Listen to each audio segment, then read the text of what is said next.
Daawwattoota keenya kabajamoo akkam jirtan baga jirtan bakka jirtan hundatti nageenyi isin keenya isin dhaqqabu. Egaa akkuma beekamu ammaan kana kan argamnu walakkaa magaalaa New York City jechuun magaalaa New York. Egaa asitti argamnu keessummaa keenya bira jirra. Isaanis obbo Bulchaa Dammaqsaati. Obbo Bulchaa Dammaqsaa eenyu jettanii kanneen gaafattan tarii beekuu ni dandeettan jennee amannaa hundi keessanuu. Miseensa hojii garaagaraa keessatti hojjechuudhaan keessumattuu United Nations mootummoota dhaabbata mootummoota gamtoomanitti hojii adda addaa hojjechaa kan turaniif akkasumas bara sirna Haile Sillaasee keessa itti aanaa ministeera faayinaansii biyyattii ta'uudhaan dalagaa kan turan ammas miseensa boordii World Bankii ta'uudhaan yeroo dheeraadhaaf hojjechaa kan turanii fi sirna bulchiinsa mootummaa ammaa keessattis waggoota 5 paarlaamaa keessa kan hojjechaa turan. Kanaan alatti ammoo Waafidoo yookaan paartii warraaqsaa federaalistii Oromoo kan jedhamu bu'uuressuudhaan hooggansaa fi hoogganaa kan turan obbo Bulchaa Dammaqsaa jedhaman. Egaa seenaa kaleessa jalqabanii umrii isaanii xiqqeenarraa kaasanii haga amma bakka amma jiranitti kan wajjin mari'annuu taana jechaadha. Obbo Bulchaan umrii isaanii dhalatanii waggaa 86 yoo ta'an egaa umriin isaaniitu seenaa guddaa akka of keessaa qabus wal naman gaafachiisu. Maarreegaa daawwattoota keenyaa haga xumuraa manguddoo Oromoo kana wajjin akkaan waliin turtan affeerraa keenyaa itti dhiyaadha. Tolegaa obbo Bulchaa Dammaqsaa baga wal argine as magaalaa New York keessatti gammachuu guddaa nu dhagama isinii wal arguun keenya. Ammas baga Rabbi umrii isin jiraachisee umrii isin dheeressee as geettaniin jedha. Mee jalqabarratti eessatti dhalattanii guddattanii sadarkaan barumsa keessanii hoo maal fakkaata yoo achirraa jalqabne? Na barbaacha New York dhufuun keessan baay'isee na gammachiisa. Maaliifi waan isin godhaa jirtan, waan isin hojjetaa jirtan, waan isin dadhabaa jirtan hunduma isaa nan deeggara. Jechuun waa tokko tokko waan xixinnoo kananii hin fudhanne jira inni waan kan biraati. Dhimminni guddaan Oromoo bilisa baasuudha. Kana yoon Finfinnee tures ammas nan amana. Bilisa baasuu jechuuni anaaf hiikaa guddaa qaba. Hiikaa baay'ee qaba. Utuu waan kan biraa hafee Amaaraa wajjin Tigree wajjin walqixxee taane inni waan guddaa ture. Har'ayyuu walqixxee hin taane. Har'ayyuu wal hin genne. Kanaaf Oromoon miliyooniin gara 48 miliyoonii 48 garaansaa hin gubata. Namni nagaadhaan nyaatee oolee bulu hin jiru Oromoo jennaan. Hunduu gaddaa bula, hunduu boo'aa bula. Maaliifi warri kan biraa nurra wayyu. Ammallee har'allee nurra wayyu.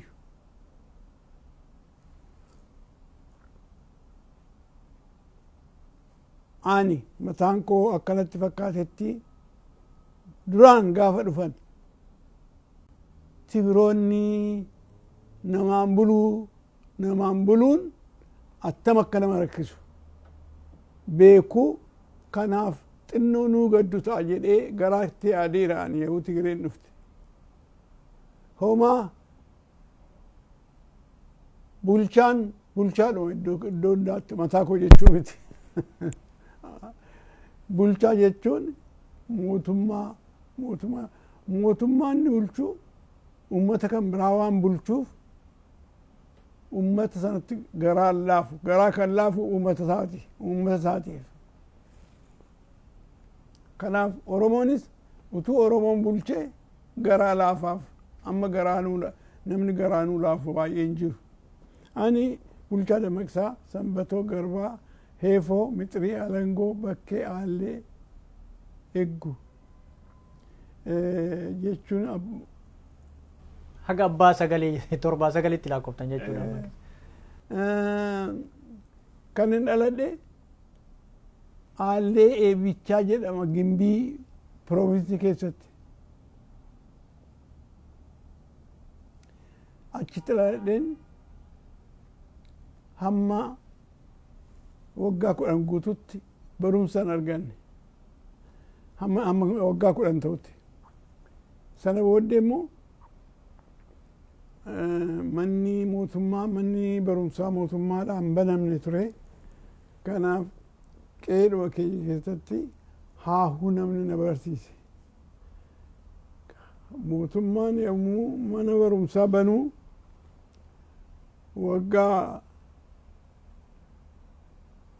1941 keessa manni barumsaa baname. Mana barumsaa kanatti ijoolleen biyya sana hundumtuu dhuftee yoo galtu namni barsiisu dhibe muraasa namni barsiisu. Achi gara waggaa 2 bareen Gimbiitti misyoonni Adventist misyoon kan jedhamu Gimbiitti mana tamaarii bananiiru achi dhaqeen baree. Achi waggaa 3 duwwaa baree Finfinneetti manni barumsaa gaarii qulqulluu kan gaarii ta'e gaarii godhanii barsiisan nyaata kan namaa kennan dawulan kan kennan banameera jennaan warra hiriyaa kootii wajjin Finfinnee dhufne. Finfinnee dhufnee mana barumsaatti galuun baay'ee rakkina guddaa fide. Maaliifi ijoolleen biyya kan biraati kan Manzii dhufan kan Yifaatii dhufan kan Manzii iddoo kan biraati dhufan ollaadhuma Manzii jechuu kooti. Baay'een afaan Amaaraa waan beekaniif mana bulanii baranis galaniiru. Mana waan nyaatan argataniiru. Yuunifoormiiyyuu argataniiru. Nu baay'ee rakkanne. Baay'ee rakkanne galuu dadhabne. Mana tamaarii galuu dadhabne nuyi. Maaliifi yoo dadhabne itti haasofnu nutti kolfu afaan keenya hin beekanii akkuma waan alaa dhufne itti fakkaata. Chaansii dhabne mana tamaarii galuudhaaf. Ergasii akkamitti mana barumsaa seentanii? Biyyatti deebine egaa rakkanne. Biyyatti deebine mana tamaarii misyoonii fa'aa mana tamaarii mootummaa fa'aa baruu yaallee achiis badaa fagoo hin deemne Finfinnee dhufne lammaffaa. Finfinnee dhufne ani mana tamaarii Adventist misyoon kan jedhama biran galee warri kan biraa immoo iddoo adda addaa dhaqan. Achi Yuunivarsiitii Kolleejiin galee gabaabsuudhaa fi Yuunivarsiitii Kolleejiin galee Yuunivarsiitii Kolleejiidhaa BA digirii argadhe. Achi immoo warra biyya Ameerikaa dhaquudhaaf filataman keessan ture. Anis filatame biyya Ameerikaan akkan dhaqu ayyamame. Biyya Ameerikaa dhaqee Economiksiitti Master of Art argadhe biyya Itoophiyaatti deebi'e. Biyya Itoophiyaatti deebi'e Ganzab Ministeer jedhama. Achitti birrii 700 qacarame. Kana booddee achi baay'ee jabaadheen hojjedhee daarektariin ta'ee ረዳት ሚኒስትሪን ta'e ምክትል ሚኒስትሪin ta'e bakka ገንዘብ ሚኒስቴር keessatti baay'een beekame garuu yeroo hundumaa garaa koo keessa waan jiru ture oddeen isitti hima. Suni bara Haayile Sillaasee keessa jechuudha. Kun hundumtu jabana Haayile Sillaaseeti. Ani Haayile Sillaasee wajjinan hojjedhe anis Oromoodha jedhanii natti himaniiru garuu waan xaafame hin jiru waan isaanis mataan isaanii hin barreessine nama barreessitu hin himne. Nu ijoollee warra akka keenyaatti anu oromoodha isaan egaa garaa qulqulluudhaan akka hojjennuufidha ani soba hin jaalladhu jaarsichi akkan isaan ulfeessuuf akkan isaan jaalladhu godhaniiru yeroo sana dhugaadha rakkinni keenya garaa koo keessa ture na yaaddessaa mootummaa Itoophiyaa keessa oromoon tokko darbeeti ምክትል ሚኒስቴሪን kan biraa lama duwwaa ture sadii duwwaa ture mootummaa Itoophiyaa keessa. Mee obbo Bulchaa waa'ee hojii keessanii waa'ee sirna bulchiinsa mootummaa duraaniitiif ka ammallee waan itti dhufnuuf mee amma gara New York erga dhuftanii bubbultanii jirtu sababni as dhuftaniif ammoo mana yaalaatti akka waldhaanamtan doktora irraa tajaajila fayyaa akka argachaa jirtan mee amma haalli fayyummaa keessanii maal fakkaata yeroo ammaa kana? Fayyummaan koo namni waggaa 86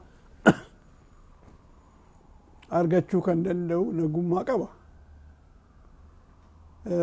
Akkamamaan ture baay'een galateeffadha warra hakimii kanaanii hakimii Baankookis hakimii Ameerikaas baay'een galateeffadha keessumaa warri hakimiin Ameerikaa baay'isanii na gargaaranii waggaa muraasa nu hafte kana nagaadhaa fi gammachuudhaan jiraachuu kan dandeenyu ijji koomoo mootummaa Oromoo akka argu kana duwwaadha hawwii koo. Tole gaamee ammas yeroo umrii keessan bara jireenya keessan keessatti waa hedduu keessa akka qaxxaamurtan beekamaadha akka seenaalee keessan irraa dhageenyetti keessumattuu sirna bulchiinsa mootummaa ammaa kan biyya bulchaa jiru kana keessatti paartii keessa waa fidoo keessa bakka bu'uudhaan paarlamaa biyyattii keessatti waggaa 5 hojjechaa turtanii achi keessatti ammoo bu'aaleen gurguddaan isin argamsiisaa turtan keessaa paarlamaa keessatti afaan Oromoo akka dubbatamu nama taasise keessaa isin nam tokko.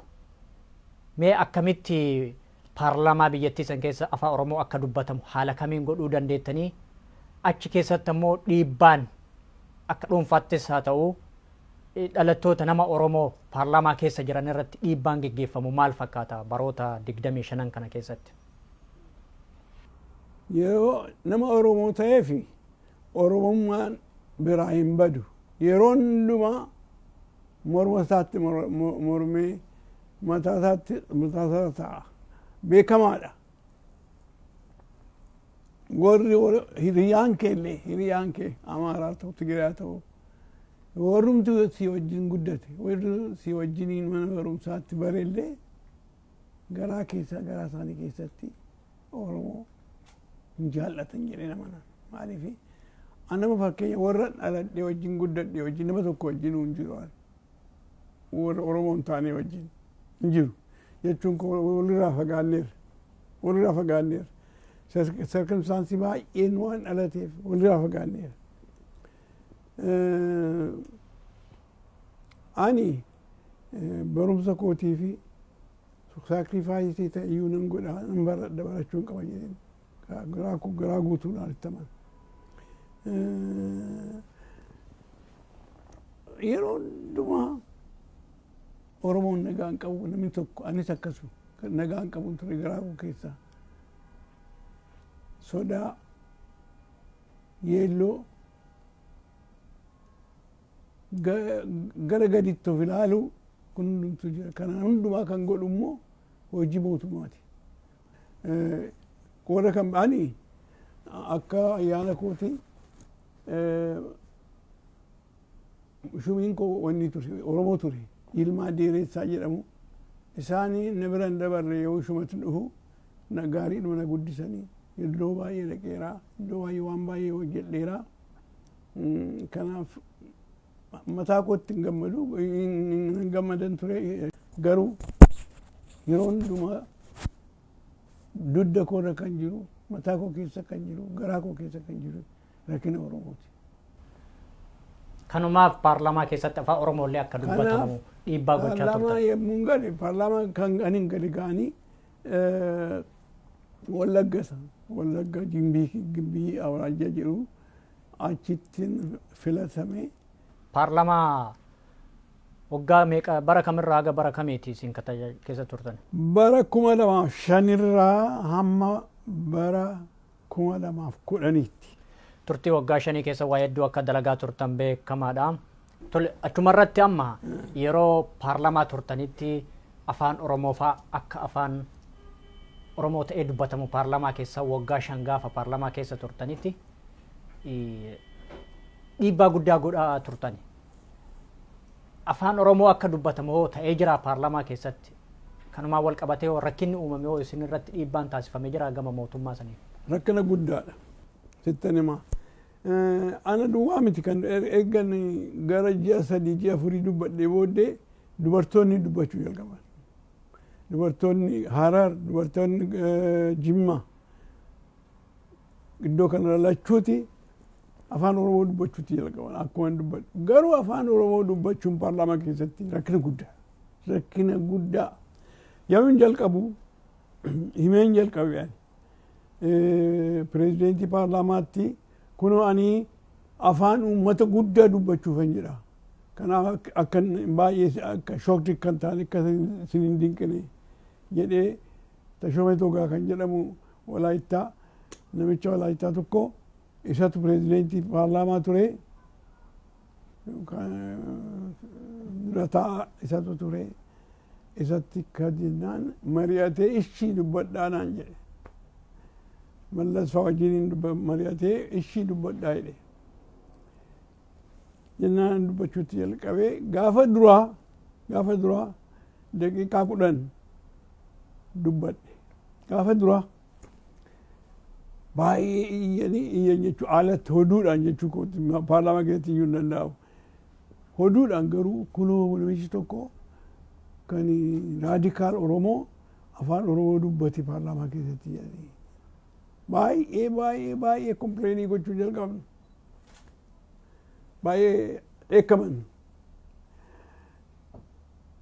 Kana booddee seera baasan. Seera baasanii namichi kun itti fufuu barbaada.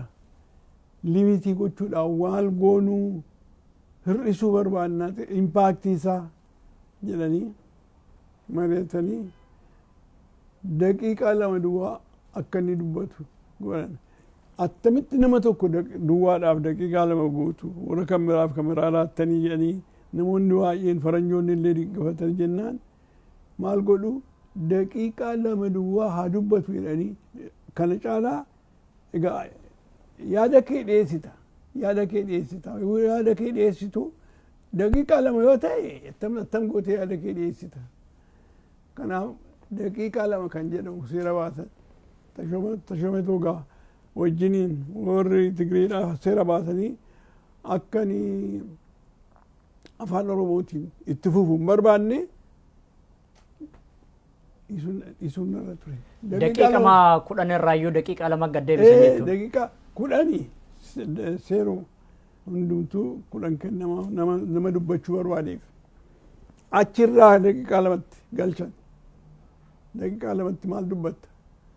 Calluma jedheen daqiiqaa 2tti waan dubbatamtu waan 2-3 dubbadhee gatii dhabe. Gatii dhabsiisan. Kana booddee ji'a 6 booddee nan dhiise. Waggaa 5 yoon ture waggaa 5 guutuun dubbanne afaan Oromoo. Afaan Oromoo kan dubbadhe gara ji'a 6 duwwaadha.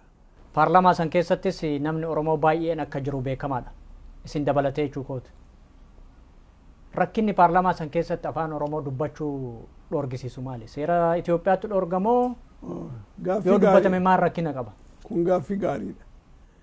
Anis kana qabadhee yeroo baay'ee nama gaafadheera warra humna qabutti dubbadheera. Maal jedhu isaanii tiraansileetii gochuun nu rakkisa. Yommuu inni dubbatu immoo reekoordii gochuun illee nu rakkisi. Maaliifi tiraansileetii warra godhantu nuun galu jedhee nuun galu gaarii godhannee hin hubannu. Afaan Wallaggaatti afaan Wallaggaa ibsobanii afaan Wallaggaa addaa afaan Wallaggaa afaan Oromooti akka jedhu malee anaan dhufanii afaan Oromoo dubbachuun wanjalaa afaan Oromoo dubbatin naan jedhanii natti hime. Garuu karaa adda addaa rakkina natti fedanii yommuu biiroo kootti deebi'ee biiroo galuu warri hiikan kun maal jedhu dhufanii maal jechuu keessan kun maal jettanii reekoordii goone irraa maal jechuu keessan jedhanii dhufanii na gaafatu. Rakkina guddaa dhalate. Warri mootummaa dhufanii maal ta'a yoo dhiiftee afaan Amaaraa hubeetta afaan Amaaraatiin yoo maaliif hin dubbattu jedhu. Ani afaan Amaaraa dubbachuu dadhabee miti garuu taarikiin akka hojjetamuun barbaada. Taarikiitu hojjetamaa jira.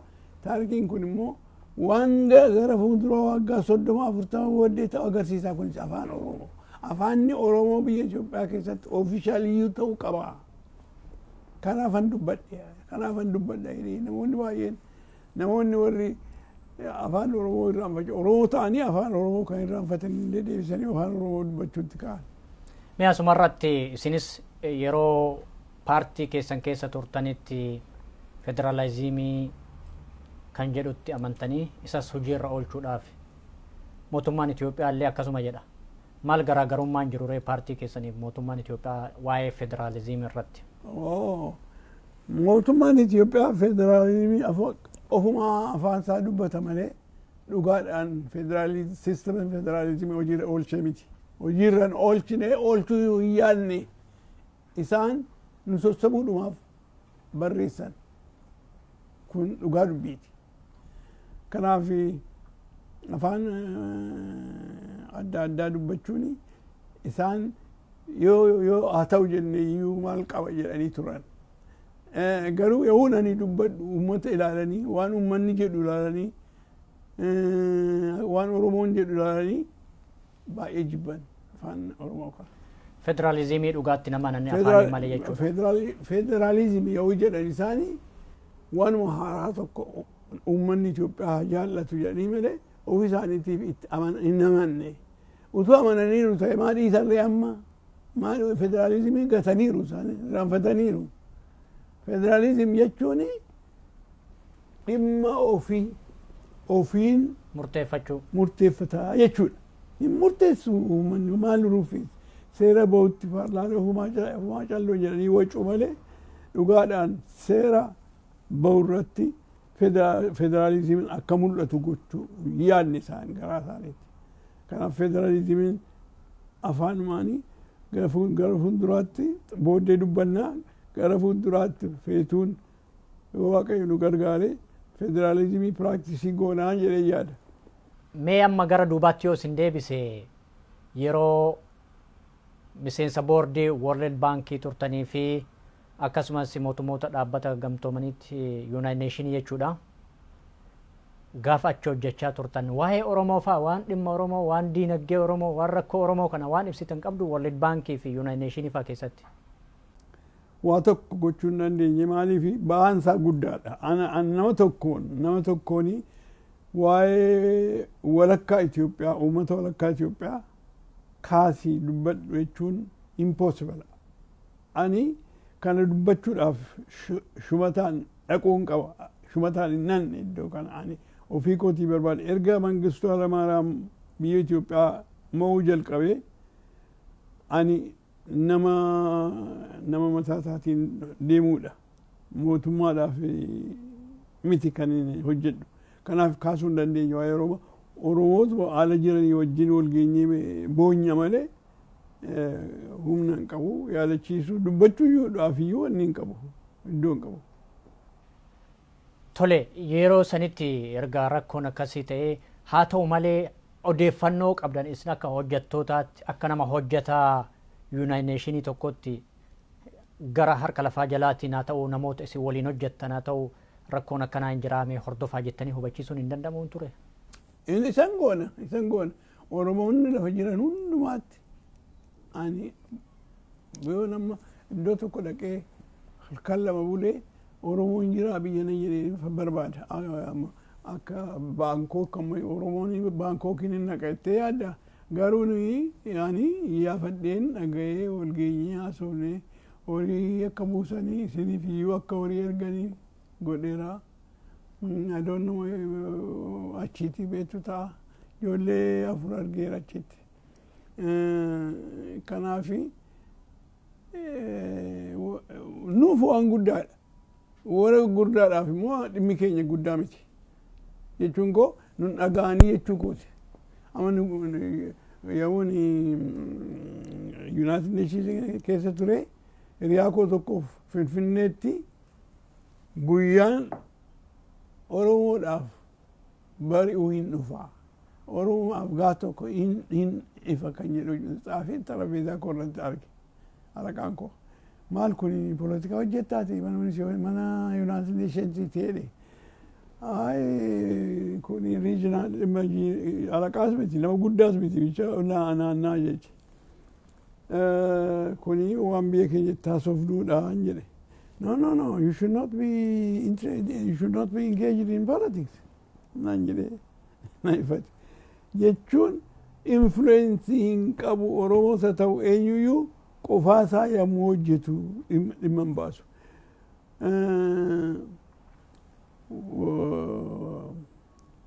OLF fira kooti hamma fedhe yoo ta'u hamma fedhe yoo jedhamu waggaa kan hundumaa erga isaaniin baree wajjin hojjechaa ture gargaarsa hin danda'u godhaafiin ture Oromoo irraanfachuun hin danda'amu.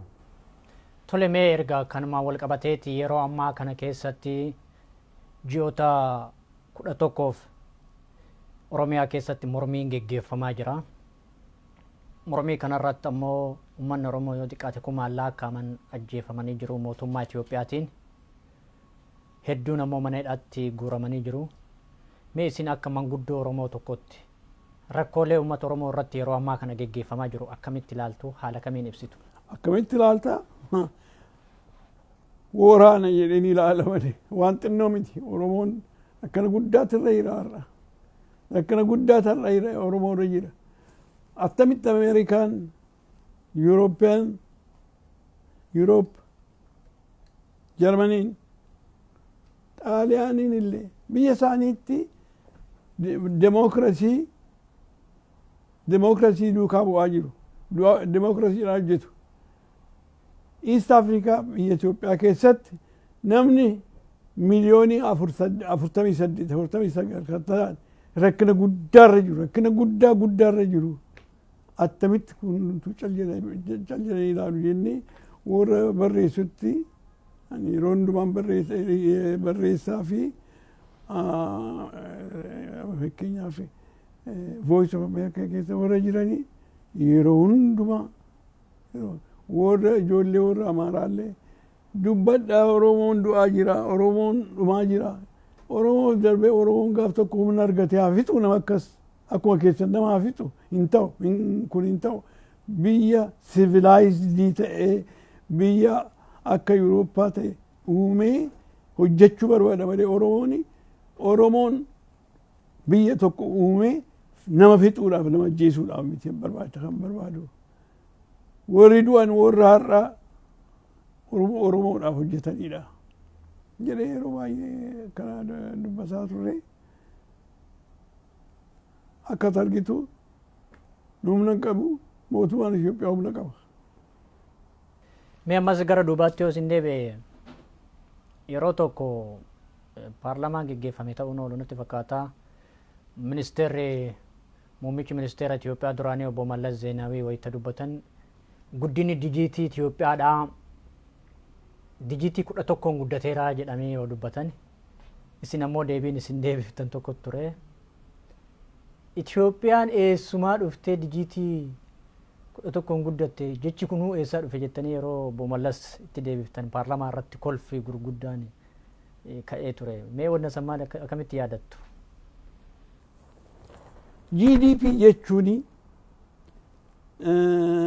dimmirii tootaaliti kan namni hundumtuu argatu dubartiinis warri mana waxeetii keessa hojjetanii damoota argataniis warri guyyaa guyyaatti hojjetanii damoota guyyaa hojjetan waan isaan argatan hundumti isaa walitti dabalamee population Itoophiyaatiif akka firama hirama jechuudha. kana keessaa ba'a namni Itoophiyaa tokko GDP jechuun namni Itoophiyaa tokko hammam argata jechuudha. Itoophiyaanis akka biyya tokkotti hammam argata.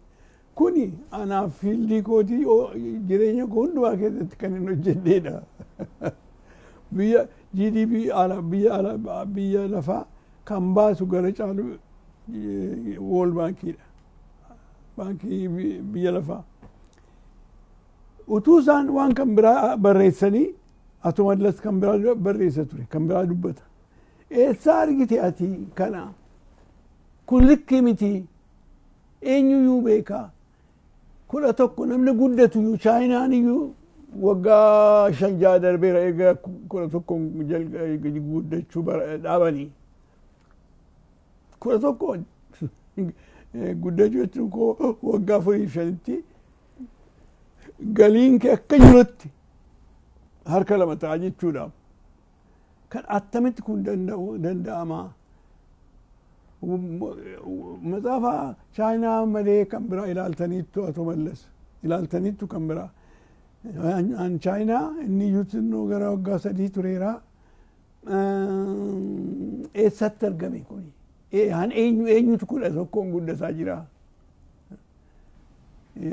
jettanii gaafattani. Jedhee gaafadhe. Isaan maal deebisanii obbo Mallasee wayittisan? Nuyi keenya beekna kan biraa riisarchii gochuun nu barbaachisu kan keenya kanaan guddateera hin guddanne yoo jette immoo maasajjaa kee dhiyeessinaan jedhe. Afaanuma guuttataniiti guddatte digiitii 11 jedhanii miti. Yoo hin guddanne jette ati maasajjaa kee dhiyeessi. Tole asumarratti yeroo gara yerootti biyya Itoophiyaa jedhamtu san keessatti rakkoon gurguddaan deemaa ture, deemaa jiras. Isin sirna sadiin keessa dabartan jechuun sirna Haile Sillaasee, sirna Dargiitiif ka ammaa keessattis umrii kana guutuu dheerettanii argitanii jirtu. Rakkooleen hedduun akka gaggeeffamaa ture beekamaadha. Hegereen Itoophiyaa gara fuula duraa maali? Akkamitti ilaaltu isin? Egaa kun baay'ee nama baay'ee wallolchiisaa jira. Nan beeka anis akkasuma. Yaada baay'eetu rukutaa jira. Yaada baay'eetu kaabaa kibbaa hamma kibbaatti dubbatamaa jira. Ani Oromoodha. Hundumaa caalaa Oromoon jaalladha. Warra kan biraa immoo nan jibba miti. Jibba hin qabu. Yuunivarsiitii keessatti ijoollee Tigiree wajjin tamaaree ammayyuu 2-3 jiru. Isaan namoota barataniidha. Nama lolanii alatti nama arrabsanii kanaan malee amma isaan atu wajjin nyaannee dhunnee hin gammadu. Amma seewun biyya kootti galu isaaniiyyuu baga dhuftinaa jechuun isaanaaf. Warrumti Tigiree kun jechuu kooti. Ani yaada qaba. Future Itoophiyaa. Itoophiyaan gara fuulduraatti maal ta'uu qabdu mataa koo keessa jira. Maaliifan kana yaada Oromootu dhumaa jira. Oromoo du'aa jira. Kun itti fufuu hin danda'a? Hin danda'u. Oromoon immoo bor rooppilaanii, taankii, qawwee barbaachisu argachuu hin danda'a. Kanaaf soluushinii mootummaa Itoophiyaati ana jedhee nama taa'etti yaada dhiyeessuu barbaachisa. Yaada dhiyeessuu barbaachisa. Yaadi kun maali? Akka namni hin duune, akka namni hin dhumne, akka qabeenyi biyyaa hin gubanne hin bannetti yaadi dhiyaachuu qaba. Yaadi dhiyaachuu qaba. Kan koo kan isheen xinnoon kan kooti yaadi koo maali?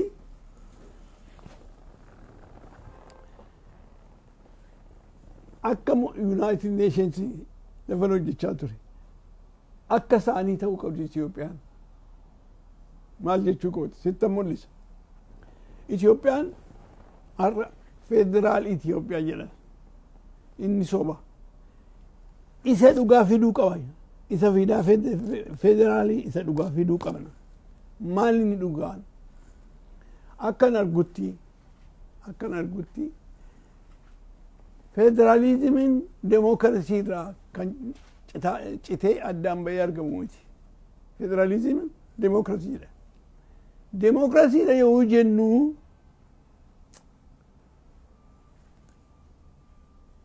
namni tokko sagalee tokko qabaa jechuudha. Akkas akka ta'uuf Itoophiyaan akka United Nations ta'uu qabdi. Maal jechuu kooti? Amma United Nations mootummaa tokko mataan isaa. United Nations warra miseensa qabu hundumaa wajjin mootummaa tokko. Biyyi tokko Itoophiyaan fakkeenya lammaffaa Veetnaam yoo jenne fakkeenyaaf biyyoonni kuni mootummoonni biyya lafaa mootummoota United Nations'iti.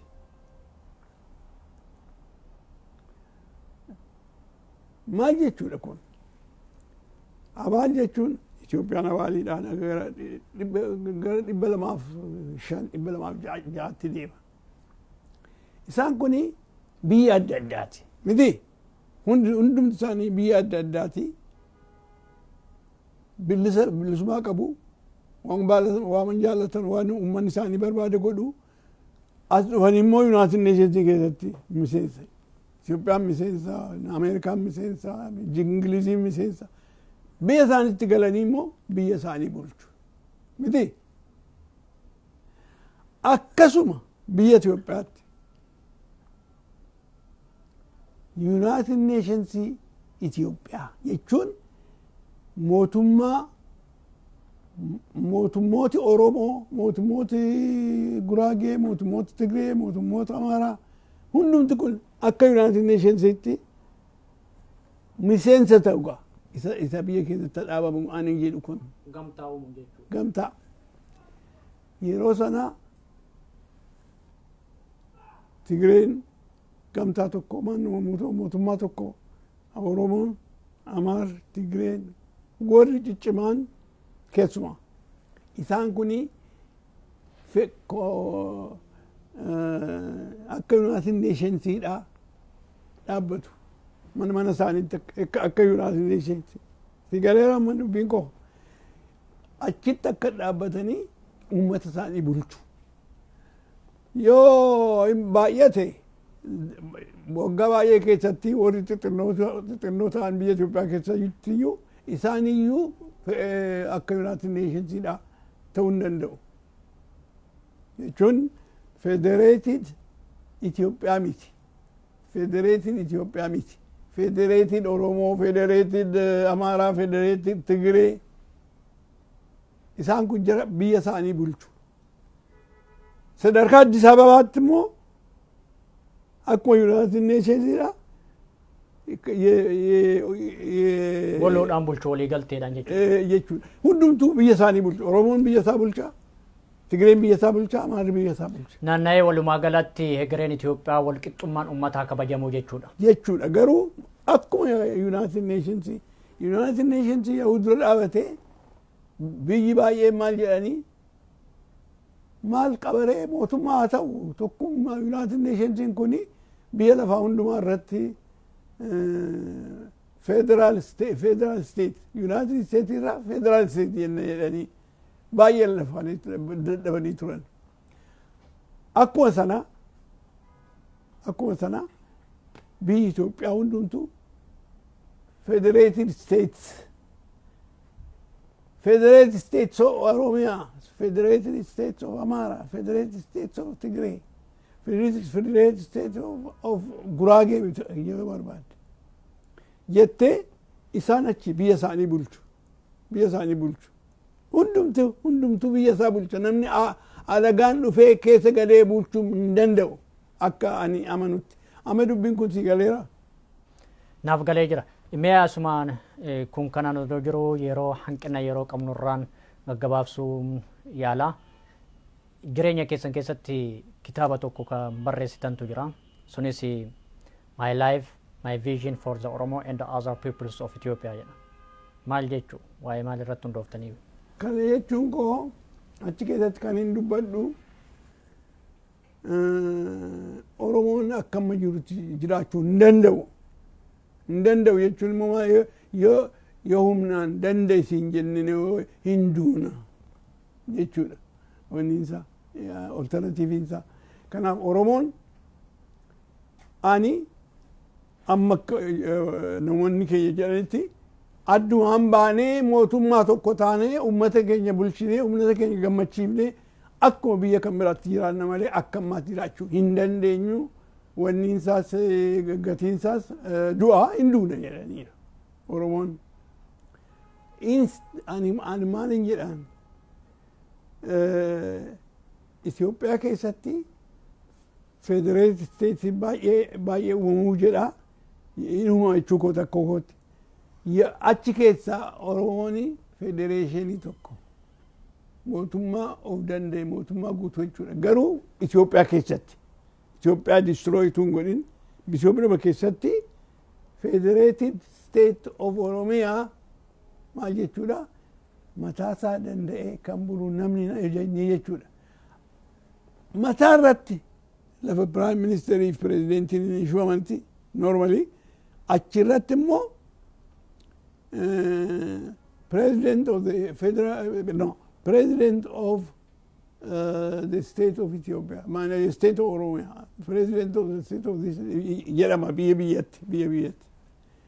Attamitti tokko ta'anii bulu yoo jedhame hundumaafuu namni jaallatu nama iddoo tokkotti jaallatu tokko pirezidentii tokko prime minister godhanii humna isaa hundumaa irraa fudhatanii simbolii duwwaa taa'ee achi taa'ee yommuu keessumaan dhufu simu yommuu seerri ba'u itti farramuu dirgitii tokko maratanii si yaa dirgitii xinnoo ishee maratanii siigalleeraa dubbina dubbachaa ture gaarii gootee wattee. Kitaabni keessanillee kanuma irratti hundaa'eeti mirgi uummata Oromoo mul'anni isin qabdan jireenyi keessaniif ka Oromoo akkasumas egereen Itoophiyaa illee maal akka ta'u kanaaf kitaaba kana barreessitan fakkaata kanumaan wal qabata jechuudha. Mee dhuma irratti isin amma umriin keessan waggaa 86 maatii horattanii qabdu isin obbo Bulchaa maatii horattanii qabdu baay'ee qaba ijoollee kooti ijoollee 10 qaba ijoolleen koo ja'a. Eenyu maqaan isaanii ilmaan keessa? Dhiira sadii hangafni Bisraat Bulchaa inni ittaanu Efreem Bulchaa ittaantu Elsaabeet Bulchaa isheen ittaantu Haannaa Bulchaa isheen ittaantu immoo Naasisee Bulchaa. Naasiseen haadha kooti maqaa haadha kootiiti. Kanaaf ja'a isaanii influensii baay'ee jira maqaa baasutti influensii baay'ee jira. Haati manaa jirti abbaan manaa qofaa miti. Haati manaa koo isheen dura abbaan ishee Oromoodha garuu influensii kan biraatu baay'ate. Tole mee dhumarratti isin akka umriinis nama manguddoos taatanii hojiilee umriin keessanis manguddoodha hojiilee garaagaraa irratti bobbaatanii yeroo dheeraadhaaf jireenya keessan keessatti hojiilee boonsaa hojjechaa turtanii mee dhaloota ammaatiif maal dhaamtu? Dhaloota ammaatiif jechuun dhaloota Oromoo jechuu keeti. Ani kan hin jedhu akka kootti isa nama jedhe confederation ta'ee Oromoon dhibbaaf dhibbattu bulchaa jechuudha. Pirezidentii alaas hin qabu prime ministerii alaas hin qabu of bulchaa jechuudha. Kana amantan jechuudha. Biyya Itoophiyaa keessa kan jiran egaa akkuma Oromoodha federated state jedhamu malee namni alagaan dhufee Oromoo hin bulchu kana dubbiin isaa. Innaa abdiin koo guddaani gara fuulduraatti kun fudhataman argata jedhee yaadaan. Maaliif kanaachi hundumtuu firiidam isaatiif faayitii ta'uu godhu namni dhuma yoo tokko waraane tokko moonni isaa kanaaf wal waraannee biyyi sun hundumtu baduuni hin danda'amu taarikii keessatti arginee hin beeknu amma namoonni hundumtu inni oromoodhaaf dubbataa oromoodhaaf jedheeti kan akka jedhee dubbatu warri kan biraa akkas baay'ina qabanii akkasis hin kaane akka oromoodhaa isaaniif dubbata malee warra kan biraaf no warra kan biraafis nan dubbadha warra kan biraafis warra walaayittaas taanaan warra kan biraatiifis nan dubbadha garuu walaayittaa eewu bulchaadha warra Itoophiyaa mootummaa Itoophiyaas bulchamni Oromos Amaaras hundumaayyuu hundas ani kaniin jedhu abbaan ofaa bulchuu hamma fakkeenyaaf dhaaban dhiisanii isa dhugaa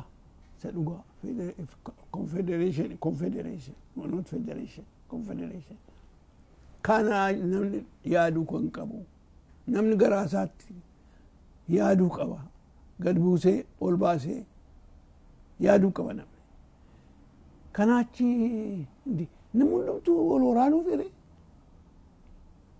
waraanaan immaan dhumu nama dhuma malee.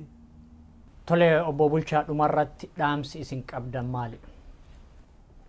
Dhaamsa ni qabu Oromoon warri hoogganaa ta'ani waa barsiisuu qabu Oromoo maalin waraanni duwwaan eenyuun iyyuu lafa tokko iddoo tokko hin ga'u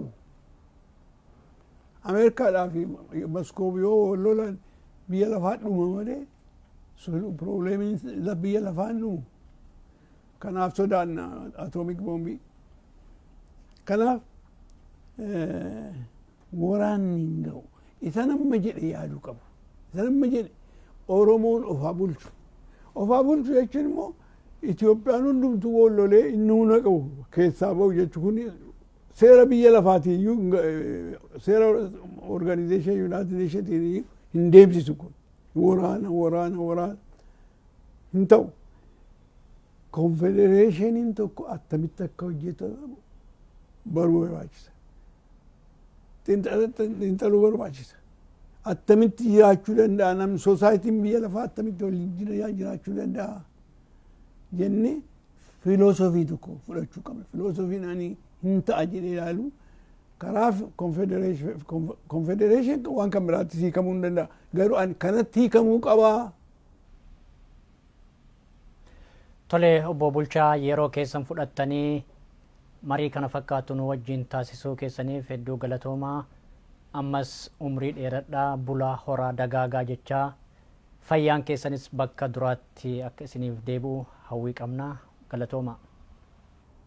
Baay'iseen galateeffadha anis ani yeroo hundumaa namatti dubbadhu qabu biyya keenya miti amma kan hin jiru isin dhuftanii natti dubbachuun keessan yaada koo akkan dubbadhu gochuun keessan baay'ee na gammachiiseera baay'een isin galateeffadha Oromoonis isin galateeffachuu barbaachisa qaba natti fakkaata baay'ee effektiivii taataniittu biyya Itoophiyaa keessatti Oromoon miliyooniin 47 46 hin beeku kana sadii keessaa waggaa darbe kana keessa baay'ee guddatee Oromoon jedhama namni baay'een du'eera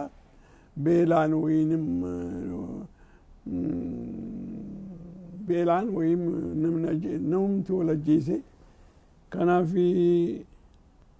you are doing a good job jechuun koo hojii gaarii hojjetaa jirtu karaa koo jabaadhaa ani kan hin jibbu waraanan jibba. Egaan daawwattoota keenyaa iyyaafannoo manguddoo Oromoo fi akkasumas bu'uureessaa paartii Waafidoo kan turan obbo Bulchaa Dammaqsaa as magaalaa Niiwuorkitti arginee dubbifne egaa imala seenaa jireenya isaaniitii fi qooda qabsoo Oromoo yookaan haala rakkoo Oromoo irraa qooda fudhachaa turan bal'inaan kan marii taasifne kanuma xumurree jirra. Egaa gammaatti nu daawwachuu keessaniif galatoomaa jechaa gama kiyyaan nagaan naaf jiraadha. If booda deebi'ee isa diinni bituu tokkichi ilma ormaa takka yoo muratu qawwee fannifatee garatti hirkatee dinnansaa eeggataa garaasaa hidhatee.